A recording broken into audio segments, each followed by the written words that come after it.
السلام عليكم ورحمة الله وبركاته.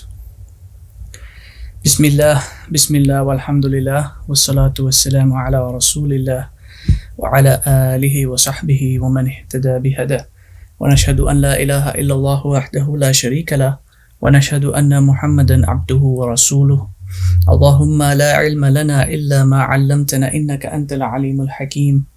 اللهم علمنا ما ينفعنا وانفعنا بما علمتنا وزدنا علما وارزقنا فهم النبيين وحفظ المرسلين.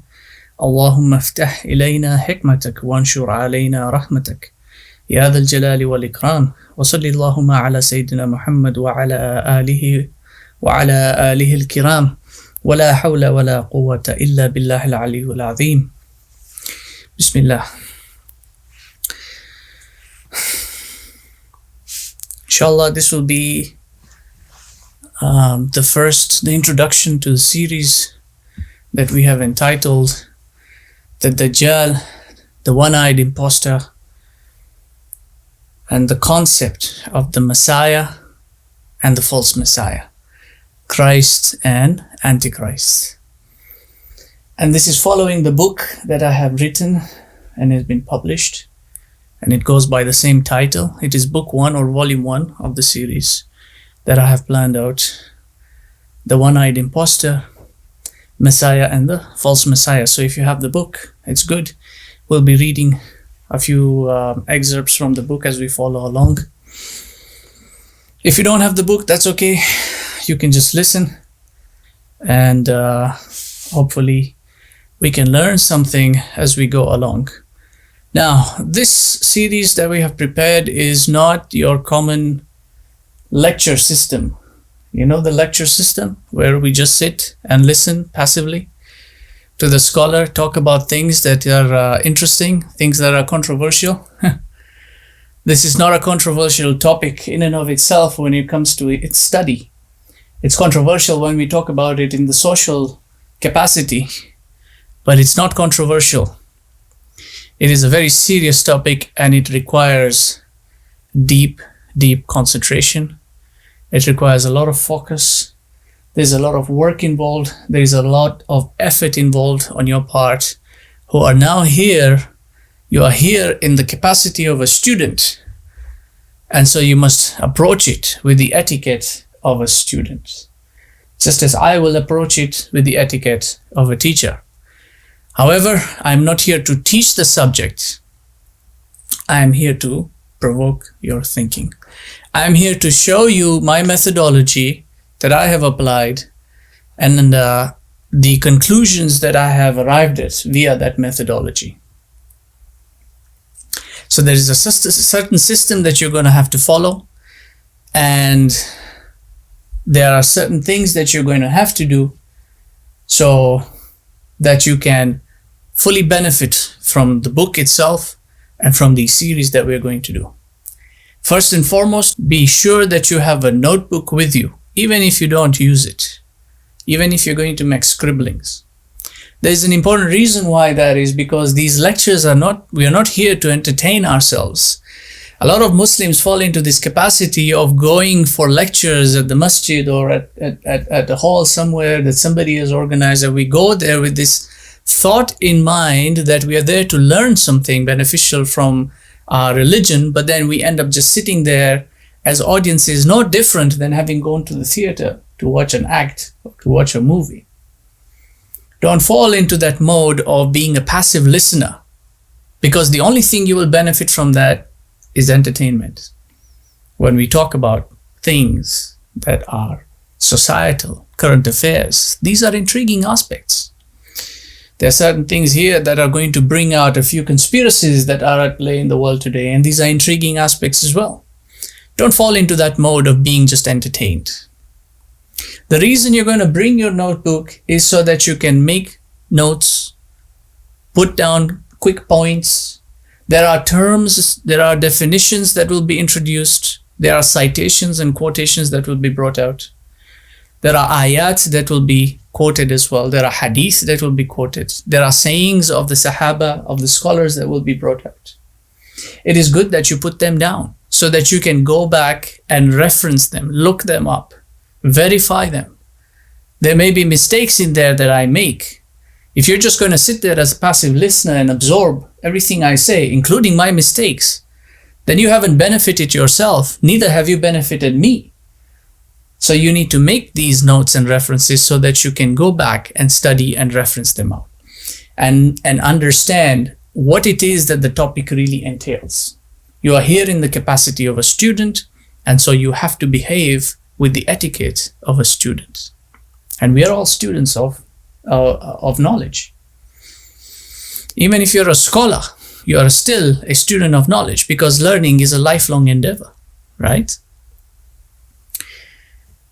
Now, in terms of the methodology of study, what you're going to do, and I want you to do this, and you make sure that you do this. When you go back and you look up the ayat that have been mentioned, and this is something you apply to any sitting, anyone, any scholar, any lecture that you attend to. Make note of what they're saying when they cite an ayah and they interpret the ayah, or they give a tafsir of the ayah. Make note. Go back. Open the Quran. Write down the ayah by hand. Write down the hadith by hand. Write it in Arabic. Beautify it. Beautify your handwriting. Make it look neat. Writing down has a certain effect on yourself. It has an effect on your intellect. It has an effect on your heart. Because when you're writing down, your brain is going to be focused on the motion of your hand, and your mind equally will be focused on that. And that's going to also ensure that your thoughts are focused on what it is that you're doing. It'll further ensure that your thoughts slow down to the rate of the motion of your hand. See? And this allows you to put things into perspective in the right order in accordance to a steady flow of time. Time is an important element, and this is part of our study. We'll be looking at time throughout this entire series. We will introduce the concepts. We will examine the theories. We will examine how this concept has been corrupted, and how it has corrupted our thinking through the languages that we speak and that we think in and we dream in. We'll talk about all these things, inshallah. Write down the ayat, write down the hadith, write down any extract that you find in the scholarly works, write them down by hand. They will help you remember them, it'll help you study them better, and it'll help you put things where there is a record, so you can always go back, you can always refer back and look at your notes. You see? You cannot commit everything to memory. It's not an easy thing unless you have a photographic memory. Even then, there's an element of understanding that's involved for photographic memory to work, right? So you have to put things down, write them down, make your notes, make your explanations, look at the commentaries, look at the tafsir, write down their explanations. As you write them down, you pour your thoughts out, you bring them out so that you can see what you have written, you can read it. You can analyze it and criticize it yourself and see where you made your mistakes and see whether or not you've actually understood the subject. So don't be a passive listener, and don't just be just a husk in the classroom. Don't be that guy who sits in the back and just nods off. This is serious study. Inshallah, this is what I want to go through in this first introductory subject. I wanted to talk about the methodology. I want to talk about the epistemology as well, the Islamic epistemology and the proper method, etiquette of studying. How do you actually do the study in the Islamic way? And we want to introduce the subject very so slightly, just insofar as it will take us to transition into the next session, inshallah. So, one of the greatest attributes of Islamic scholarship that by and large is not found in any academic stream, any other academic stream, particularly the secular academic stream, which has by and large arisen from the West, from Western civilization. Western civilization is that which has brought us the secular academic system. And that is that And that's because it is founded on religion itself. And religion, by definition, we say, is not an ideology. It's not something somebody concocted. Religion, true religion, not religion of some cult somewhere. True religion is not something somebody concocted. True religion is something that has been revealed. And so because it is revealed, we say that it is the truth. And so the academics in the religion or in our tradition are founded on that truth, on that revealed truth. And this unique attribute of Islamic scholarship is that it clarifies the distinction that is to be made between opinion and fact, and then between fact and truth, and then between truth and a mere perspective of truth. So opinions are not facts. Facts are not opinions. Facts are not truth. Facts can be true. But because facts are subjective, and that which means that they are subject to change, facts can also become false. And therefore facts themselves are not truth. Because truth is not subjective. Truth is objective and absolute.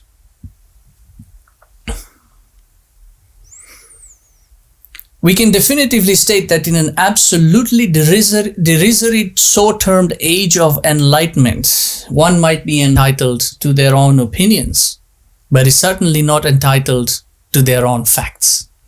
You are entitled to your own opinions, but you are not entitled to your own facts. And likewise, one is equally entitled to rely on facts, but cannot establish facts as truth. Because if truth is only established as fact, then it ceases to be truth. Truth is absolute. The fact is established upon the truth. Truth exists irrespective of whether you recognize it or not. And upon your recognition of it, you can establish it as a fact, right?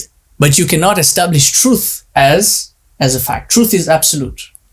You can establish facts based on the truth. This is how facts are established, based on the truth. Finally, one is certainly encouraged to pursue the truth, as we affirm that the truth is liberating. The truth will set you free.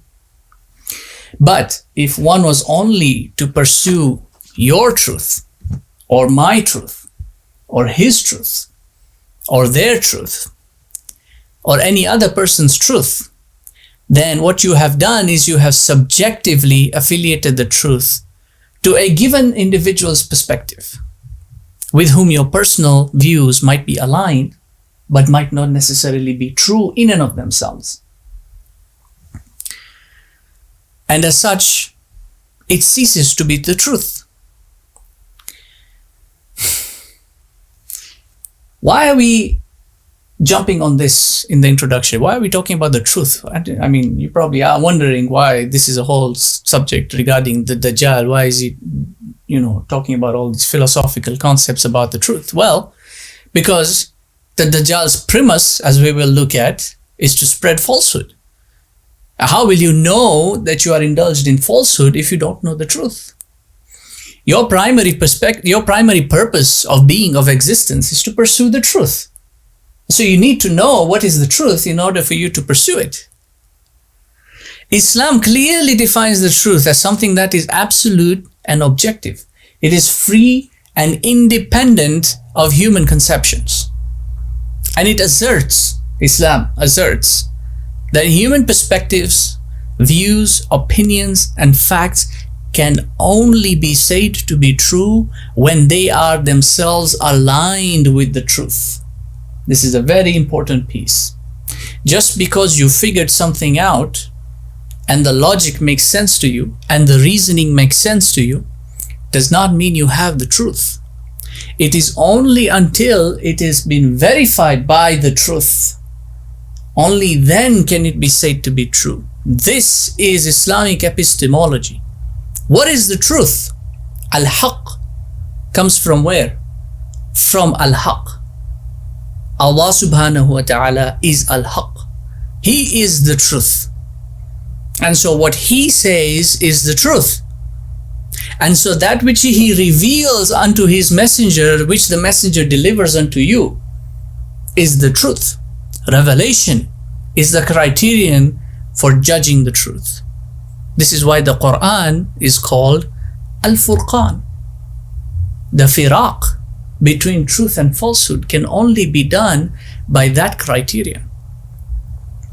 So our epistemology dictates that we must always establish our findings. Whatever it is that we're studying has to be first built on a foundation of the truth, which is the Quran.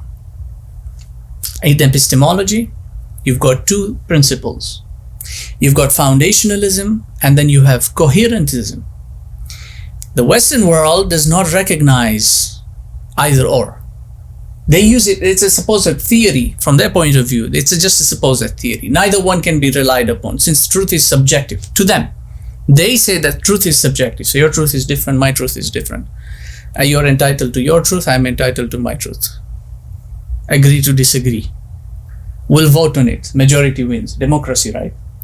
This is how Western civilization does. This is humanity for them. Helter-skelter. It's a dialectic. It's this way or that way. Let's put it to the vote. If your truth wins, we'll follow that one. Democracy, right? Majority wins.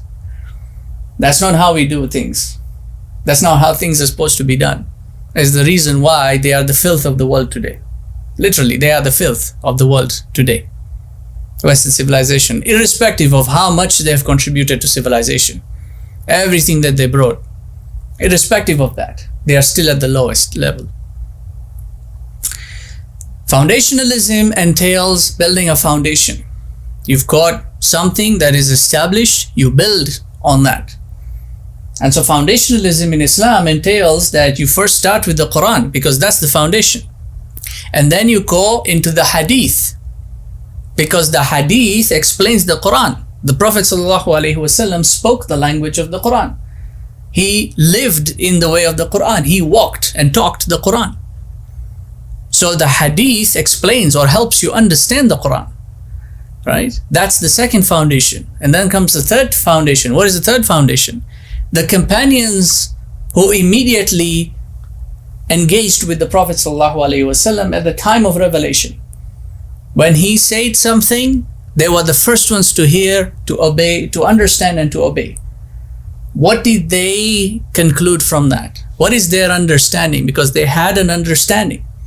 And in those understandings, you will see that in some instances they were correct, and in some instances they were incorrect. They made mistakes. And the Prophet ﷺ helped them rectify those mistakes. So those are important. You have to know what transpired at that time when you look at an ayah and the understanding of the ayah, so that you can understand that if they made this mistake, you should not make the same mistake. We don't have the time to go through all the explanations, but it's there. You'll find it. Do some digging, do some research, do some homework. This is your homework. You want to go into Quranic sciences, you want to go into the Islamic sciences, this is part and parcel of your due diligence. To know the history, to know the background, to know the circumstances. Following that level of the companions comes the first generation or the second generation of the Muslims. The companions were the first generation. Following that second generation, we come to the third generation, and touching this third generation are individuals such as Imam Abu Hanifa, Imam Malik. These are the first three generations who are known as the Salaf as-Salihin. Okay? This is our foundation. See how it's built upon. After that, now you have the scholarly tradition. You have the scholars in the chain of what's known as the chain of isnad, the chain of transmission. Each scholar taught the next one, and then that one taught the next one, and then that one taught the next one. There is a chain of transmission. This contingency has to be maintained. If you throw away this entire tradition and say, no, you know what? We're going to go straight to the Quran. Quraniyun, Quranists, these modern fools. No, we're going straight to the Quran. We know the Arabic language, so we're going straight to the Quran since it's in Arabic. And then they go in, they make these monumental mistakes, and they'll be held accountable for those mistakes that they're making, those interpretations that they're making, and they will be in big trouble on Yawm al-Qiyamah. We pray for their well-being, because they will be asked to account for each and everything they say about the Quran. And likewise, every individual is going to be asked. This is one of the reasons why the early scholars never attempted to make an interpretation on the Quran until they were absolutely certain, dead certain, that what they were about to say was correct and verifiable. This is the next aspect of the epistemology, which is known as Coherentism. You built up your foundation. You've looked at all the tradition. You've looked at what all your predecessors have said. And the reason why we follow that chain of transmission is we say that the closer an individual is to the point of revelation, the more accurate their understanding will be. You want me to repeat that? Do I repeat that? The closer you are to the point of revelation, the more accurate your understanding will be. And this is why we follow that tradition, going all the way back to those early scholars, to those early companions, and to the Prophet ﷺ, who received the Quran from Allah subhanahu wa ta'ala via Jibril. The closer we follow, the closer an individual is, the better their understanding.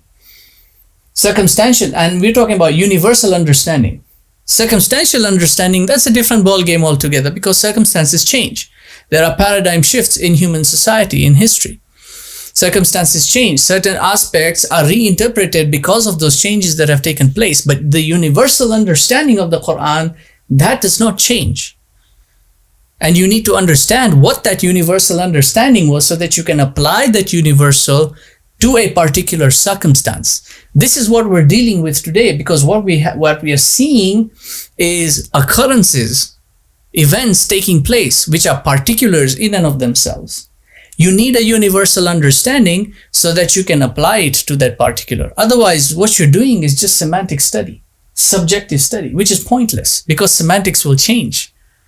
They are subject to change. This is why they're called subjectivity, or this is why this study is called subjective study, because it is subject to change. Facts keep changing.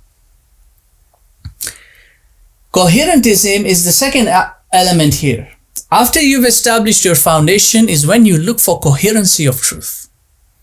If you came to a certain conclusion, and this is what we call in the academic world peer review. You do your study, you do your research, you look at your citations and your quotations. What did your predecessors think about this? What did your teachers think?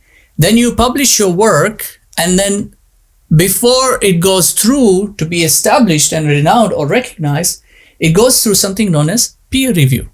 Peer review is what determines coherency. Now, peer review works in the sense that you publish your work, and then other scholars of that academic discipline will look at it and say, oh, wait, okay, this is correct, but this doesn't seem correct. That's what they do. Coherentism works both ways. You can do it in that way, or you can look for the coherency yourself. See? So you look and see, what did so-and-so say about this? Does it match what I'm saying? Because he arrived at that conclusion independently. I arrived at my conclusion independently. There are no coincidences. This is a world of phenomena, yes, but there are no coincidences. Things happen for a reason. So if so-and-so arrived at that conclusion by themselves, and I arrived at the conclusion also, the same conclusion by my methodology, there must be some coherency between these two. We still don't affirm it as absolute truth yet, but we are closer to that truth.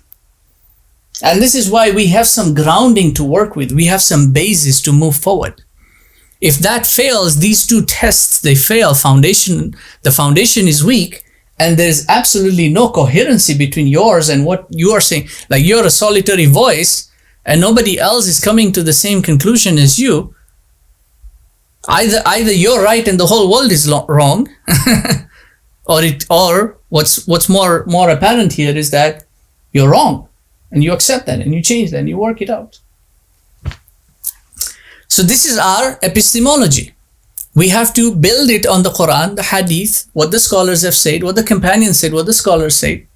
And then we need to see and examine what do our peers say. What is their understanding of it, right?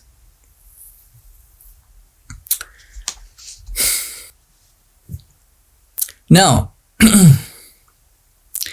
there's a certain methodology that has to be applied here, because this is a field that is largely interpretive, the study of the end of times. Why is it interpretive? Because you've got elements that are in the Quran, that are in the Hadith, and these elements are metaphoric for the most part. They are not definitive. In fact, I would estimate almost 90% of prophecy made in the Hadith. 90% of prophecy made is ambiguous. Now, when you say ambiguous, we don't mean that it is. There are many meanings to the word ambiguous. The ambiguity is not insofar as falseness or concealed information. It's ambiguous because there are elements that are circumstantial towards those prophecies. Certain things have to transpire for those prophecies to become true, right? And there's an element of time as well. And there's a huge element of human decisiveness. And we'll look at that also. Human decisiveness being the pivotal elements that determine outcomes pertaining the human race. I'll give you an example. The arrival of a savior to the Jews, to the Israelites, was foretold to them multiple times over, particularly by the prophet Isaiah. And that's one of the things we will look at in a future session, inshallah. Now, they had all the information, but then if you look at the scripture itself, what the words are used, they're ambiguous in nature. They require some level of deep understanding to really penetrate what's being said. So there are a lot of elements which, if you want to say, oh, where's the empirical proof of what you're saying is true, those are not there. You won't find them in the statement itself, because it's a test of faith as well. Your Lord has communicated this message to you. Are you going to adhere to it, even though you've been given the signs to affirm that he's telling you the truth? So we say that this in itself was a decisive moment. It was a pivotal moment in the history of the Israelites, because they could have done one of two things. They could have, what they did do is to reject him and then to betray him, okay, and then to subject the messenger of God to torture and betray him to the Romans. What they could have done alternatively, and that, by the way, that motion, that decision that they made had a certain outcome, and that's the outcome of human history as it has transpired over the last 2,000 years. Now, if they had made an alternate decision, for instance, speculation here, we call for a bit of speculation, hypothetically speaking, if they had made a different decision, and they say, well, he seems to be telling the truth, so let's just, accept him. And they collectively, the Israelites, accepted him as the messenger. And they didn't betray him. And he fulfilled his full mission of prophethood. And he died an old man. Now we can think and say, okay, so that means human history would have transpired a different way. We might not have had Christians. Because Christians were Jews, were Israelites who parted from the main body of Judaism to follow Christ. Those became Christians. So if the whole body had followed Christ, we wouldn't have had Christians today. Likewise, maybe the Jews later on down the line would have accepted Nabi Muhammad sallallahu alaihi wasallam. Isn't that interesting? Think about it. This is what you call a pivotal moment in history. Pivotal moment decide collectively on a large scale, on a global scale, what outcome is going to be determined. And we say that things, whatever happened for a reason, happened the way it was meant to happen, and could not have happened any other way. And so this is how we affirm Allah's power. This is his power on it. It was his ordainment on it. Which is why we're speculating. We're saying, okay, hypothetically, what if they did this? A different outcome could have ensued, right? These kinds of pivotal moments that happen in history happen for a reason. And these are essential because it all depends on which way it's going to fall, which will determine a new set of events occurring. And the timeline henceforth could be longer or shorter. Could be longer or shorter. Something can happen today, and then World War III is declared tomorrow. Or that something does not happen, a different decision is made, and World War III is prolonged for 5 years. So it could happen now, it could happen later. We don't know. We don't know of when it is going to happen. And because these are the elements that we cannot really pinpoint, the prophecy itself cannot give you or will not give you the precise marker of time as to when a certain element has been ordained to occur. This is because if it does that, it ceases to be a prophecy and it now becomes a prediction. And that's a chapter we are going to look at, chapter 4, I believe, or 5. The difference between prophecy and prediction is the difference between the false Messiah and the true Messiah. Because the true Messiah is a prophet. The false Messiah is going to claim to be a prophet, but he's not a prophet, but he has to prove that he's a prophet. How does he do that? Without prophecy, he can't prove he's prophet. Well, he can make a prediction. And if you don't know the difference between prophecy and prediction, you might end up following him. We'll look at that, inshallah, in detail. So, a lot of the elements that we're going to be dealing with are ambiguous in nature because of these and other reasons as well. And for this purpose now, we end up going into the texts and we are forced to interpret. We are forced to interpret. How is this interpretation to be done? Can any Abdullah or Zaid or Musa go into the Quran and just interpret the way he feels like?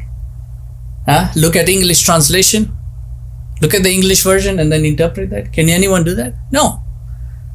No. There's a science. There's an adab behind interpretation. How does that work? We say that the Quran is a reflection of the world as Allah has created it. In that what He has said in Revelation is revealing what He has created. Following me?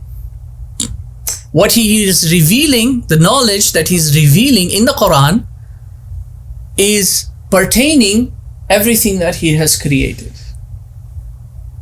So if there is a tafsir to be done on the Quran, likewise there is also a tafsir to be done to reality. There are certain things in reality, when we look at them, they are clear and concise. They don't require anything but an explanation.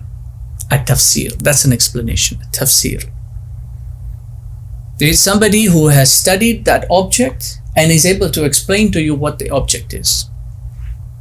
And then there are other things in reality that are not plain and clear. They are not apparent. There are metaphysical elements, for instance. And these metaphysical elements have an ambiguous nature to them. And because of their ambiguity, a lot of it is interpretive, symbolic, metaphoric, allegoric. It's not made up, it's not fiction, it's not story. But it can only be explained in an interpretive way, in a descriptive way. I can't tell you this is time. I cannot tell you that this is light, because these are metaphysical elements. What you're looking at is maybe a light emitting source like a bulb, but that's not light. You can't point at the clock and say this is time. That's not time. That's a symbol, it's a representation, it's a count of time. This is a source of time. There is an intensity of light, a source of light, intensity of light. There is a color temperature to the light. So there are elements here that require interpretation. How do you base interpretation? Do you just go in and interpret it? No. We say that ta'wil, which is interpretation, can only be done upon tafsir. On a tafsir only can you do an interpretation, because you need to know what is the apparent meaning of something before you go into an allegoric aspect of it, because that will help you understand whether or not something needs to be interpreted, or is it enough to understand it in its explanation. So in the Quran, you've got two categories of ayat. You have ayat muhkam and you have ayat mutashabiha. And ayat muhkam is ummul kitab, it's the foundation of the kitab. If you don't understand the foundation of the kitab, where do you come off? Looking at the ambiguous aspects. This is the mistake people do. They bypass all these, which are plain and clear, the apparent aspects, and they will explain the metaphorics. Then when you understand these, then you look at what the metaphorics are. Then you look at what the allegories are. And fundamentally, you cannot do a tafsir or a ta'wil of the Quran. Tafsir and a ta'wil. You cannot do either of these unless you do it in the Arabic language. You can read a tafsir by somebody. I put my explanations here in this book. I've put them in English. My explanation. Some of the explanations are from the books of tafsir that I have translated. You can read those. These are tafsirs done by somebody else. If you're doing a tafsir yourself, which you shouldn't, by the way, unless you have understood the sciences, and Ibn Juzay al-Kalbi in his kitab Tasheel al-Ulum al-Tanzil, he says that you do not speak on the Quran unless you have mastered 12 sciences. One of them is tafsir. Second is qira'ah. Then there is Arabic language. Then there is hadith, fiqh, usul al-fiqh, usul al-deen, balagha, and a number of other sciences in there. 12 sciences he has mentioned. You cannot speak on the Quran unless you have mastered these 12 sciences. In other words, you're a scholar of the science of Quran. You're a scholar of the Quran. If you're not a scholar of the Quran, don't speak on the Quran. It is better for you to reference what a scholar has said. It's better for you because it takes the blame off of you if it is wrong. It takes the blame off of you. It removes the responsibility off of you. Because you're referencing somebody, and this is a renowned scholar, not just some mufti from wherever. Right? Some mufti from wherever can say whatever they want to say. This is somebody who has established himself as a scholar. Okay?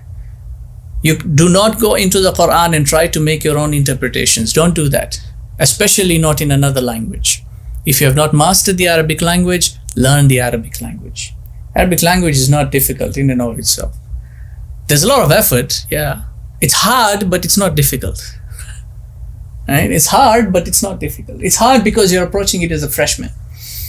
But once you start getting the words, and you get the motion, and you find the patterns, and you understand the flow, once you start building the language, it becomes easy.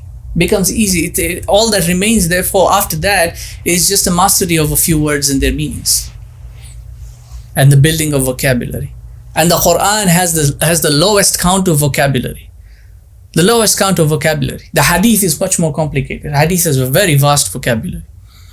And it has a vast vocabulary across dialectics. Across dialects, not dialects. Across dialects, different dialects, like the Qurayshi dialect. There are different dialects, depending on the narrators themselves. It's a very vast vocabulary. So the Quran's vocabulary is very... It's not that big, and it's not that small either, but it's not that big. So if you learn Arabic, basic Arabic, 60% of the words of the Quran, you will know them. You will know 60% of the words of the Quran, which are very common words. So learn the language. It won't take you long. A year of focused study of the Arabic language with grammar. It's enough for you to at least look at the Quran and get a few of those words and look up their meanings. It's also enough for you to be able to read some of the tafsir that have been written in Arabic. There is more benefit in understanding it in Arabic than there is in trying to figure out what the English meanings are. and the English translations are. Because meaning, anyone who is a master of language, who has understood linguistics, will tell you that meaning is always lost in translation, always. And that's for one reason why you'll find in my book here, you'll find the Arabic terminologies in there. I have embedded them deliberately. And I was told by my proofreaders that, it's kind of distracting and, it breaks the flow. I said, well, even if it's distracting, it's important. Because I can't explain this in Arabic. Because my readers, for the most part, are not Arabs. They're not Arab speaking. I have to explain this in English. I have to put the terms in there, explain the terms as well, so that you understand them. And when you look at these terms, write them down. Write them down. Write them down. Look at the meanings. Look at the semantic fields. The Arabic language is a very inflectious language. There are meanings in the semantic fields of each word, and how that word is, how the variances are understood. It's not a simple matter of just looking up the dictionary, seeing what it says in English so that you can interpret the Quran. No, it doesn't work like that. You have to understand it in the language. Type. Now, as is the case with every stream of study, the more facts and the less variables, the easier it is to grasp, right? So if you're going into study physics is a lot of facts and a lot less variables. So it's an easier to grasp subject, okay? However, this particular subject that we are going into, this study, has too many unknowns, too many variables to account for, too many parallels, much of which exist outside our physical world. They are metaphysical in nature. And a lot of it is yet to occur. It's an unknown of the future. And because the occurrence has not yet taken place, it's very difficult to establish these as fact. So this field of study is, for the large part, very ambiguous, very metaphoric, and requires a great deal of interpretation. This builds on the complexity of study, because it is not just a pursuit to establish facts. We're not just going out to establish facts. Neither are we going out to establish predictions. Don't go into that aspect of trying to predict when the Dajjal is going to come, and when the Mahdi is going to come, and when Gog and Magog are going to be released, and when Nabi Isa. Why are you doing that? Why are you wasting your time trying to figure out when it is and making predictions? Just because you thought you had a logic behind it. You thought, or you calculated how many letters are in the ayah, and then you did plus and minus. You know how these people do that? Abjad system. They use the Abjad system. They think that because they call it Abjad, it makes it divine in nature. It makes it something, start doing the numbers, and this one is alif is 1, and then ba is 2, and then this one is 10, and then they add up everything and they get a 4-digit number of 2000 and something, and then they say, oh, see the Quran, I figured it out. I figured out the formula. Dajjal is coming in 2000 and this. Mahdi is coming in 2019. I remember people used to tell me this, brother, did you know I did the calculation? Imam Mahdi is coming in August 2019. 2019 was 2 years ago. I still haven't seen him. Have you seen the Mahdi? I still haven't seen him. This guy he showed me his paper, he showed me the calculation. I said, brother, what are you doing? What are you doing? How much time did you put into this? Oh, I've been doing this for almost 2 years. I say, 2 years you wasted doing all these mathematical things. If you're wrong, I can't be wrong. The math is never wrong. Numbers don't lie. I say, yeah, okay, fine. Numbers don't lie. But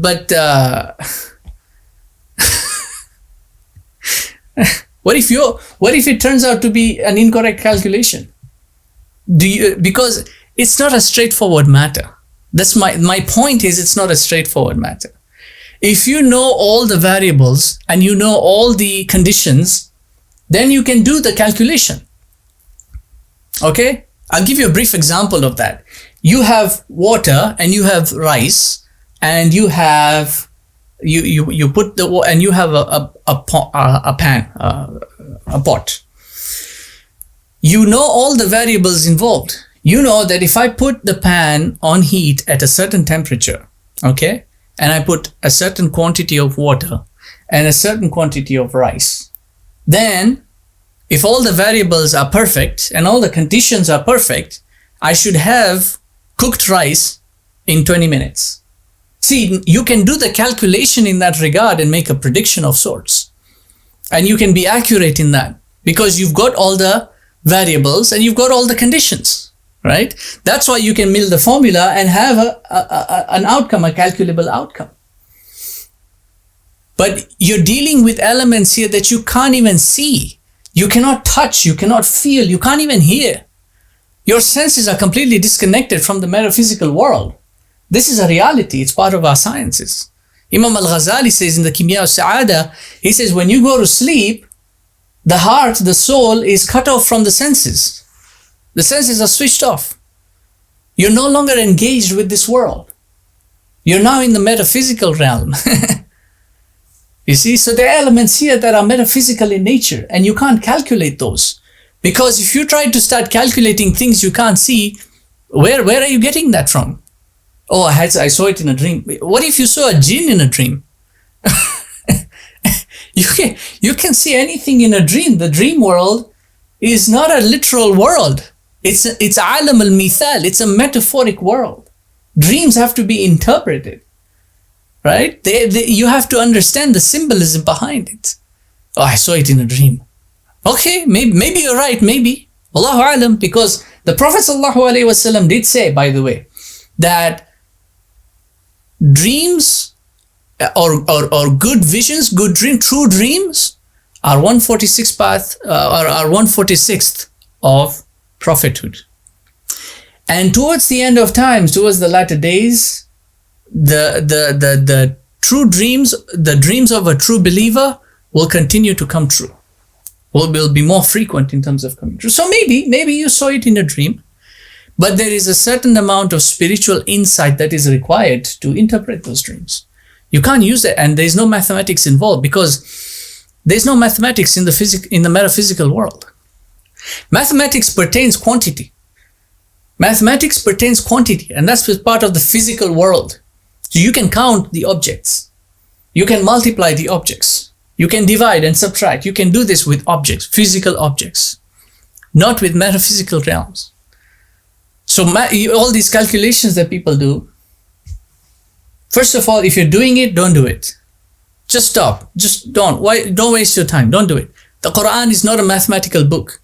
All these people doing these countings of the letters and the huruf and say, don't do it. Don't. Because you're going into numerology. What is numerology? Numerology is one of the principles of what's known as Hermeticism. If you don't know, go and look up what's Hermeticism. They follow this Egyptian mythology and Greek mythology of Hermes Trismegistus, which was a Greek god who apparently built these three principles by which they follow. This is Freemasonry. This is their religion. Okay? One of the principles is numerology and astrology. It's combined. Numerology and astrology. The second principle is alchemy. And the third principle is theurgy. And that involves calling up deities, invocations, chanting, and all that stuff. It's witchcraft, the whole of it. It's all witchcraft. It's all seher. It's all sorcery. So don't do that. You're getting into dangerous fields with the Quran, for that matter. So this subject that we're studying concerning the Dajjal is one portion of the alamat as-sa'a. And that's collectively towards the science of eschatology. And eschatology, for the most part, is a very vast science, incredibly vast science, because it doesn't just involve understanding what's going to happen towards the end. It involves understanding human history and how human history has unfolded. It involves an understanding of all these metaphysical elements such as time, such as knowledge, light, right? Nur. There are deeper sciences involved. There's a spiritual element to be studied as well. We'll look at that inshallah when we come to hadith of Jibril in the chapter on eschatology. Because he mentions Islam first, then Iman, and then ihsan, and then he mentioned as-sa'a.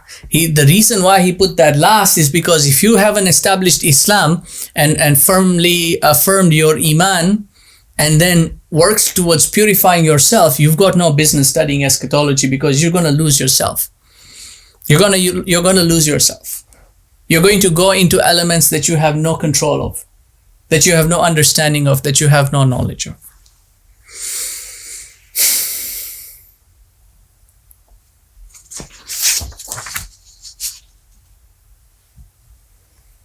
And since we are dealing with eschatological matters, particularly regarding the unknown, but nearly approaching future, and the reason we say nearly approaching is because 14 centuries have already passed since the Prophet ﷺ said that between my coming and the hour is that much of a span, 2 fingers.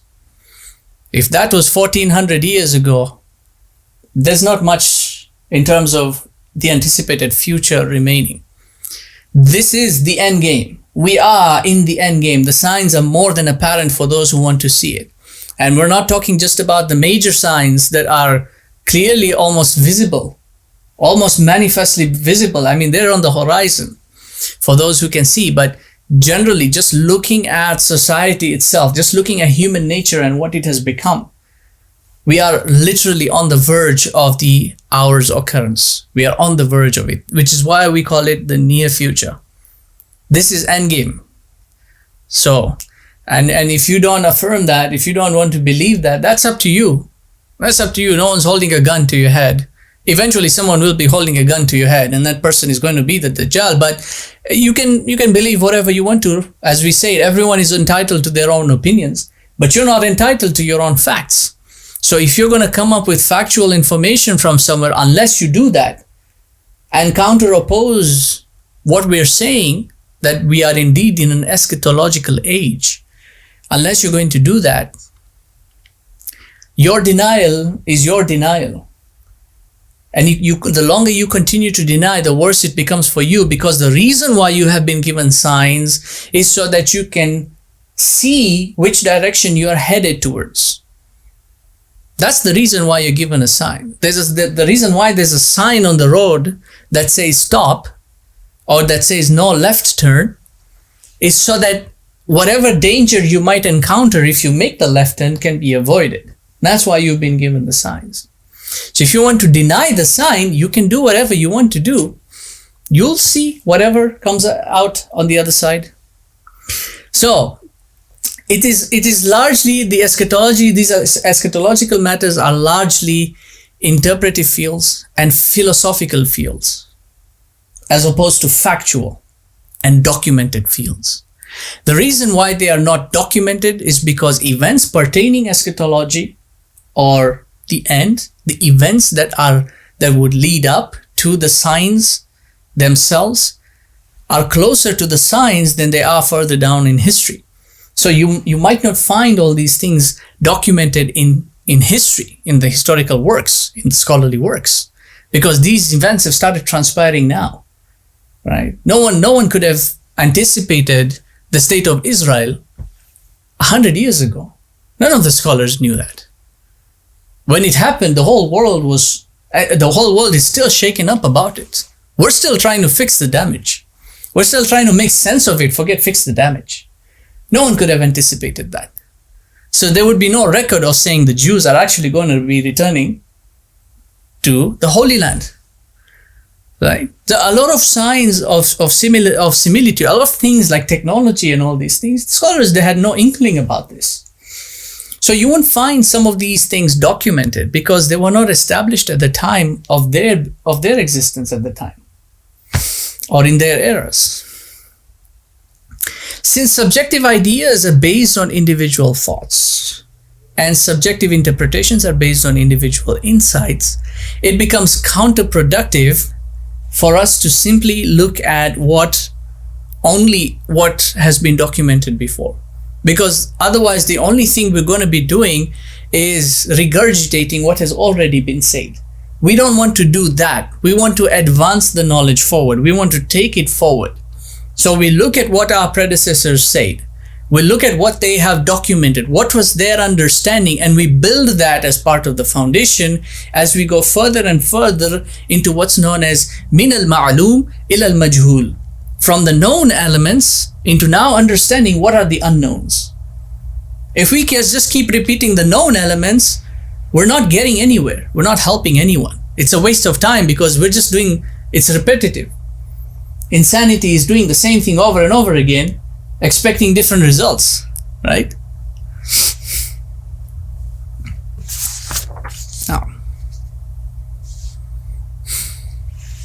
Now, lastly, and we're going to end with this inshallah. This subject, the content of what the book also entails, but the subject itself is although it's very informative, there's a lot of information in there. It's also very weighty. And if you don't feel the weight of it, then you have missed it. Understand this very clearly. If you don't feel the weight of it, then you've missed it. You've just come to it as someone who is entertained or looking for entertainment. We have on either side of the spectrum, we have Eschato-maniacs and we have Eschato-phobiacs. Eschato-maniacs and Eschato-phobiacs. The maniacs are all about jumping up and down. Let's do this, let's do that, let's do this. Science, Dajjal, this, that, and the other. Those are the maniacs. For them, it's entertainment. Conspiracy theories. They love conspiracy theories. The government is trying to do this, and Dajjal is trying to do that, and Gog and Magog trying to do this, and and they are all over the place. On the other hand, you've got the phobiacs. They're all scared. We don't know what to do next. What should I do? The reason why we're doing this study is so that we don't fall on either side of that spectrum. It's so that we come into the in-between somewhere. We are not all that much carried away so that we are completely confused about what to do next, but we're also not all that much frightful in the sense that, we're sitting and cowering somewhere in a corner under the blankets, under the bed. We don't know what to do. No. The reason we're studying is so that we can understand and figure out what to do next, how to move forward. That's the purpose of the studying. The purpose of studying the signs is to know the signs and to understand what they mean. It's not to make predictions and to predict future events. Okay? So you have to know the signs, you have to understand them, you have to study them, you have to be able to recognize, identify them, and all the events that are related to the signs so that you can know which direction in life you're headed towards, because that's your purpose of existence. What is your purpose of existence? It is to navigate this life towards the right path. If I say, Daraba Zaydun Amran, I know that Daraba will always be Daraba with a fatha on each one. I know that Zaydun has to have a dhamma on it.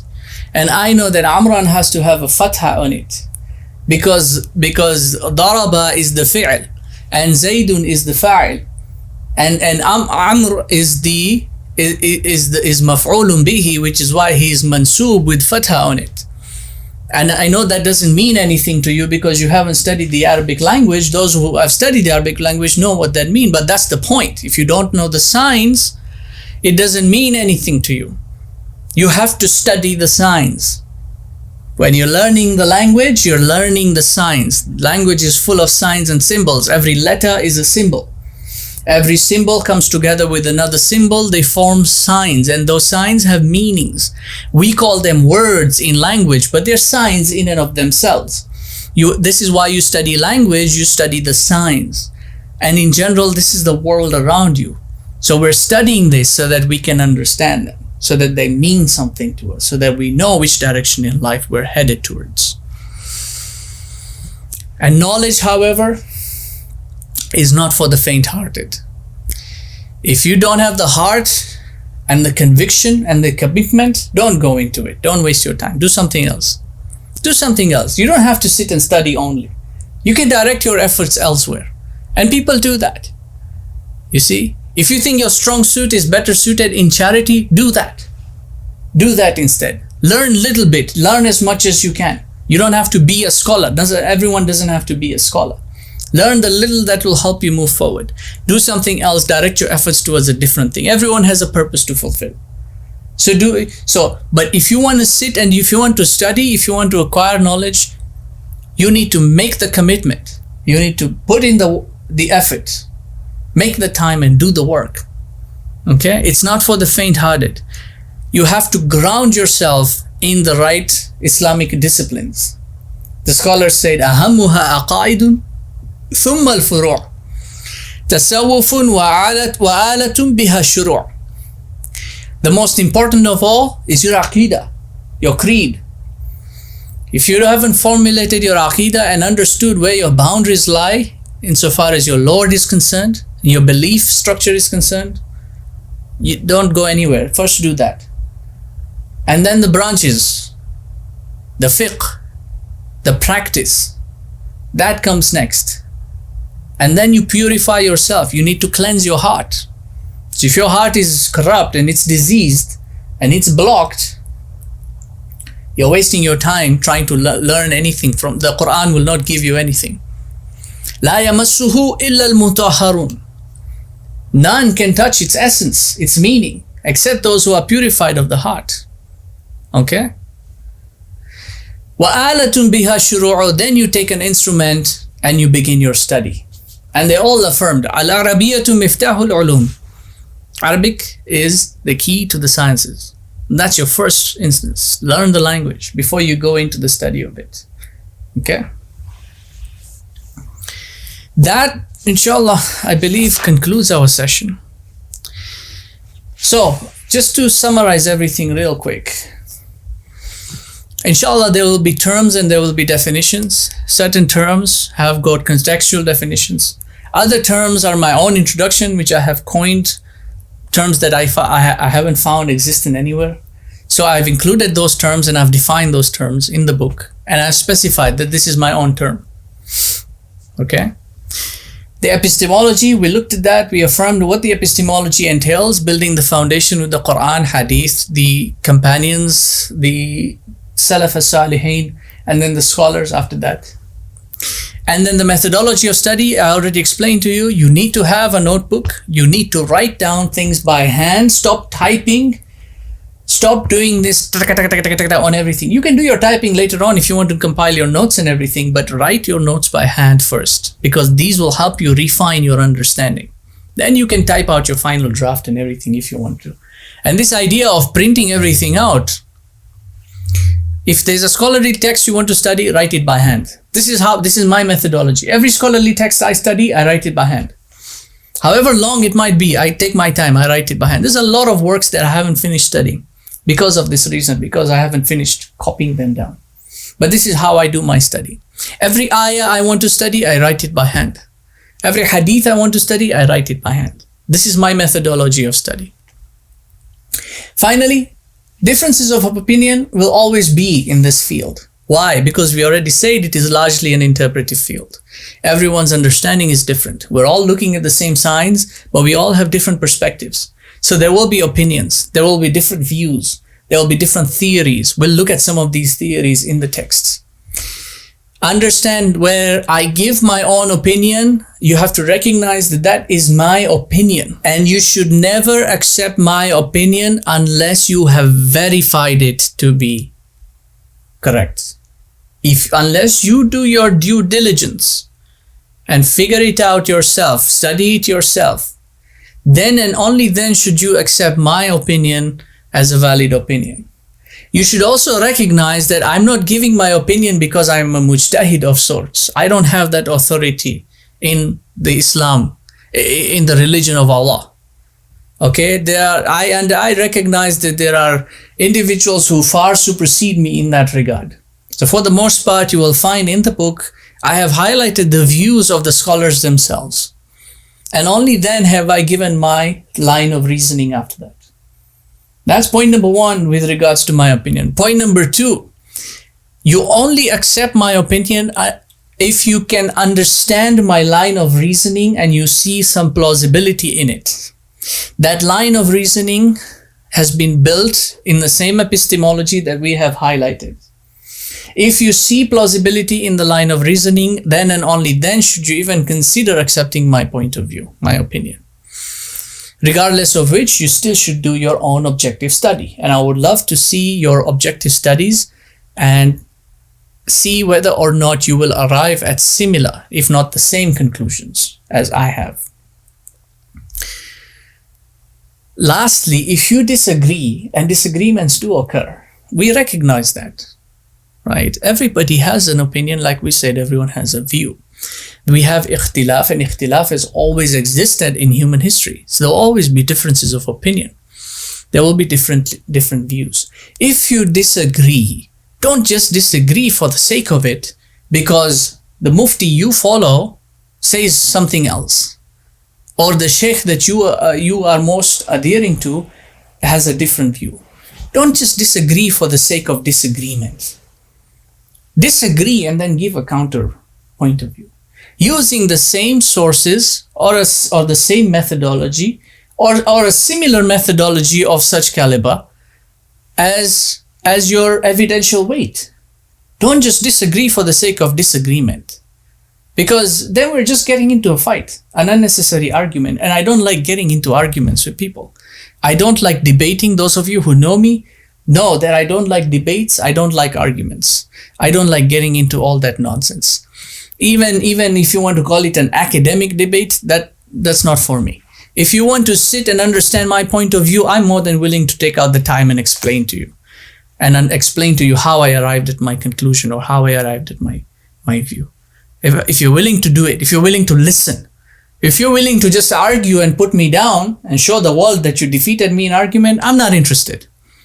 Go waste your time with somebody else. Huh?